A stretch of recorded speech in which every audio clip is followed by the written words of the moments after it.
Sir मेरा नाम अभिषेक है और मैं यूनियन का प्रेसिडेंट हूँ जी।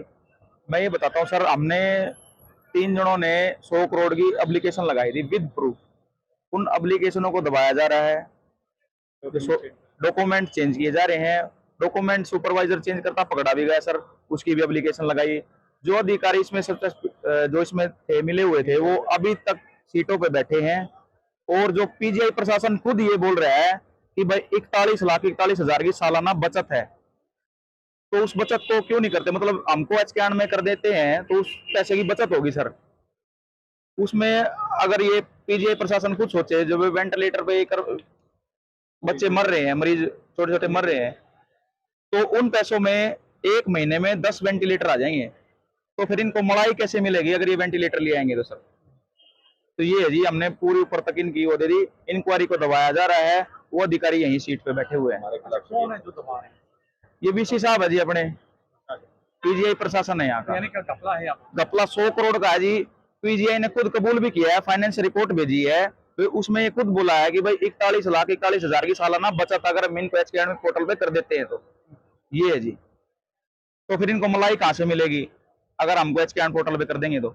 सर मेरा नाम सुबोध है। मैं 2013 से एक बेरर के रूप में यहाँ पे कार्यरत हूँ और अब हम जो चाह रहे हैं कि हमें एचकेआरएन पोर्टल जो 2021 में पॉलिसी हरियाणा सरकार ने लागू कर दी गई थी और टेंडर प्रक्रिया को पूरी तरह से बंद कर दिया गया था, उसके बाद भी जो पीजीआई में है 2 कैटेगरी जो हमारे सैनिटेशन के हैं, स्वीपर्स भाई और सिक्योरिटी गार्ड्स, उनको एचकेआर में पोर्ट कर दिया गया है। लेकिन हमें जो बेरर्स की है और मिसलेनियस की है उसको पोर्ट नहीं किया जा रहा। लगातार 2017 से एक ही कंपनी के तहत ये टेंडर चल रहा है और 2022 में ये रीटेंडर कर दिया गया था, जिसमें 2021 में एचकेआरएन की स्कीम सरकार ने दे दी थी और हम अपनी तरफ से कुछ डिमांड नहीं करे। जो पॉलिसी है उसका फायदा उठाना हम चाह रहे हैं ताकि हमें जो कंपनी है उसके टॉर्चर से पीछा छूटे उससे हमारा, क्योंकि पीजीआई में बहुत ज्यादा गड़बड़ियां चल रही हैं। आज तक 17 तारीख जो हो गया, हमें सैलरी भी नहीं मिली है पिछले महीने की।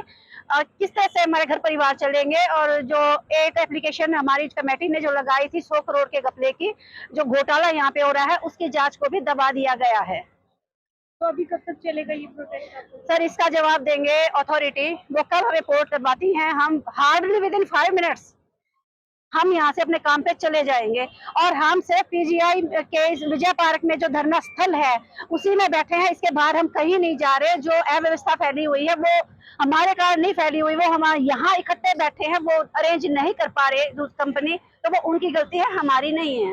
अच्छा, नोटिस भी दिया गया है कि यहाँ आप लोगों के बैठने से प्रॉब्लम हो रही है, दिक्कतें हो रही है। हमें तो पता ही नहीं क्यों हो रही है प्रॉब्लम। हम यहाँ शांतिपूर्वक बैठे हैं ना। यहाँ से ट्रामा सेंटर है उसकी दूरी देख ली जाए, ओपीडी की देख ली जाए, इमरजेंसी की देख ली जाए, तो बिल्कुल अलग से एक क्षेत्र है जो धरना स्थल ही है, वहीं बैठे हैं हम और कहीं नहीं गए हुए। बाकी जो दूसरे अलग से ठेकेदार के भेजे हुए बंदे आते हैं वो हमें यहाँ परेशान करने के लिए आते हैं, हम कहीं नहीं जाते। नमस्कार जी, मेरा नाम राकेश हुडा है, मैं पीजीआई में स्रोत में कार्य करता हूँ। बताइए, आज धरने का कौन सा दिन है, क्यों किस लिए धरने पर बैठे आप? आज हमारा धरने का 16वां दिन है जी, और जो ना हमारी एचकेआरएन पोर्टल पे चढ़ने के लिए हम यहाँ धरने पे बैठे हैं जी। और जो ना पीजीआई प्रशासन से हम बार बार वार्तालाप करते रहे हैं।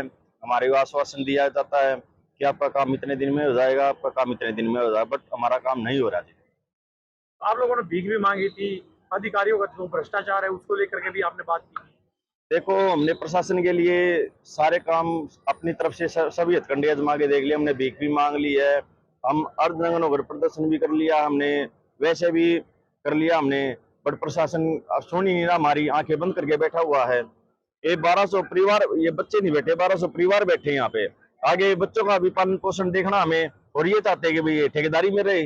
अब ठेकेदारी प्रथा हरियाणा सरकार ने बंद कर दी है, उसको कैसे चलाए हम आगे? तो काफी सालों से आप काम कर रहे हैं और उसके बावजूद भी एचकेआरएन सरकार कह रही है कि एचकेआरएन में शामिल करेंगे, तो दिक्कत कहाँ आ रही है?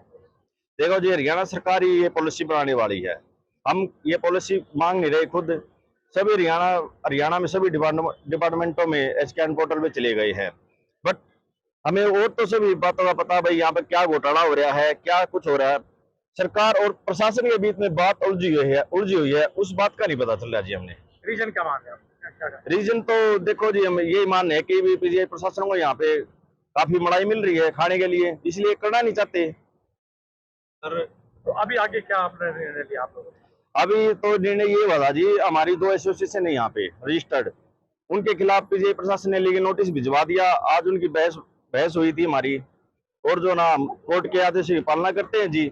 हम ये उनसे विश्वास करते हैं भी हमारे लिए कुछ अच्छा सोचे। और क्या क्या क्या कहा उसने जो एप्लीकेशन दी गई, क्या उसमें ये कहा भाई ये अलीगल तरीके से यहाँ पे बैठे विजय पार्क में, इनका धरना उठवाओ।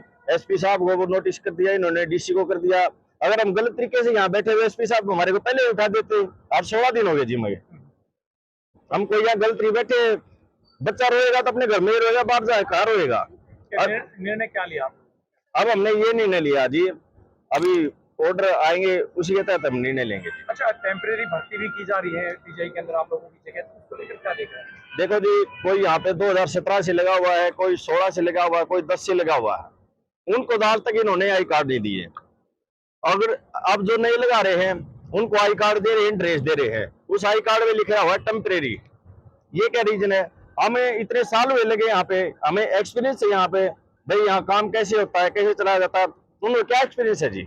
यहाँ जब वो नए बंदे लगाए जाते हैं, जब यहाँ पेशेंट नहीं आते। कहीं ना कहीं पीजीआई में जो सेवाएं हैं वो भी बाधित हो रही हैं। हाँ जी, वो भी पारित हो रही है, बट ये दिखा नहीं रहे। पीजीआई प्रशासन छुपाया हुआ उनको।